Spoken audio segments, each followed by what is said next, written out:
change in this country. And I agree with that. I actually think we have a system that's broken, it's rigged, it's corrupt, and it does not work for the American people. And it's time we start telling the truth about that. Too much influence from entrenched interests, insurance companies, drug companies, oil companies, too much influence from Washington lobbyists.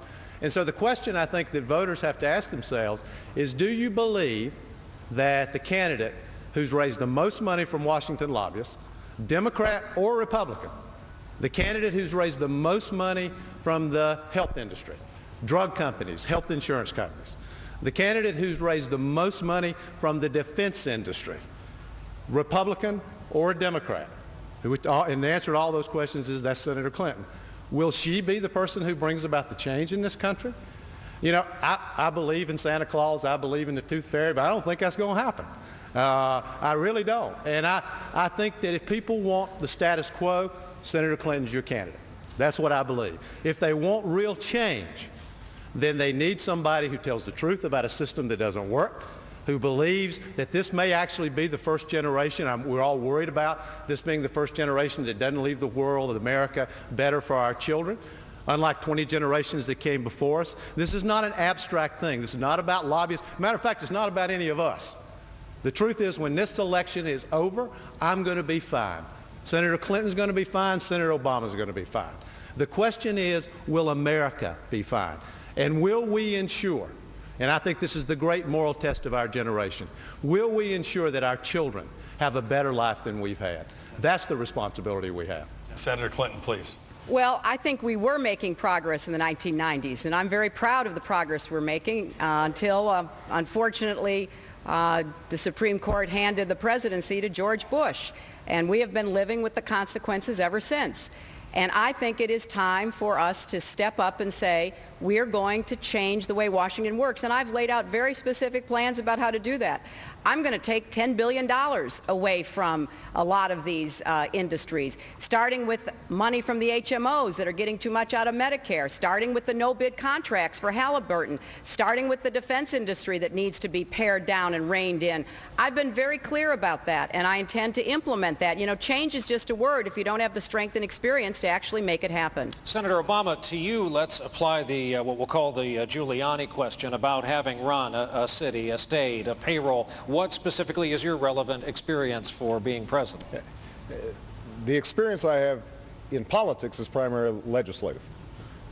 But here's the experience that I think the next president needs. I think the next president has to be able to get people to work together to get things done, even when they disagree. And I've done that. You know, when I was in Illinois, we brought police officers and civil rights advocates together to reform a death penalty system that had sent 13 innocent men to death row, and we ended up passing it unanimously, even though originally people had said it couldn't be done. You know, Dennis earlier was talking about the need to work on non-proliferation issues. I've worked with Dick Lugar, Republican spokesperson for the Senate Foreign Relations Committee, to focus on the next generation of non-proliferation efforts. Now, that, I think, is critical experience. I also think it is critical for the next president to have the experience to stand up to special interests. I'm glad Hillary's talking about it, but I'm the only person on this stage who has worked actively just last year, passing, along with Russ Feingold, some of the toughest ethics reforms since Watergate, making sure that lobbyists could not provide gifts and meals to congressmen, making sure that the bundling of monies by lobbyists was disclosed. And finally, I think we've got to have a president who has the experience of standing up even when it's not easy, which is what I did in 2002 when I stood up against this war in Iraq 10 days before the authorization. It is that is the kind of judgment that I'm displaying during this campaign. When I go to Detroit and I say to the automakers that they need to raise fuel efficiency standards, not in front of some environmental group, that kind of consistency and principled leadership, I think, is what is going to move us in the next direction. That's what I'll provide as president. Governor Richardson, though, there was broad disagreement on this panel about you having the only negotiation experience. You did raise your qualifications earlier. Is your contention that, say, the top three frontrunners in this race are less qualified than you are to be president? No. And I'm positive. You know what I'm hearing here? I'm hearing this holier-than-thou attitude towards Senator Clinton, that it's bothering me because it's pretty close to personal attacks that we don't need? Do we trust her?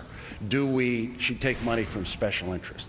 We need to be positive in this campaign. Yes, we need to point out our differences, and I have big differences with her. Over the war, I would get all our troops out. Over No Child Left Behind, I'd get rid of it.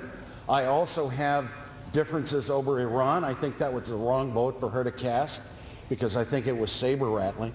But I think it's important that we save the ammunition for the Republicans. If we continue, I believe, harping on the past and not focusing on the future. Look, the reality on the electability issue is the last senator that was elected president was 40 years ago. His name was John F. Kennedy.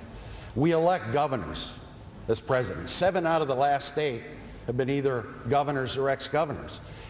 And my view is that I know how to bring people together. More than all the issues that we're talking about is who can govern, who can manage. I'm the only CEO in this race. I've balanced budgets. I've provided health care to kids under 12. I've improved education. I've got foreign policy experience. I've negotiated with foreign countries as a diplomat, as a hostage negotiator. Yeah, I do think it is substantially more than my colleagues, although they have a strong record. But the important thing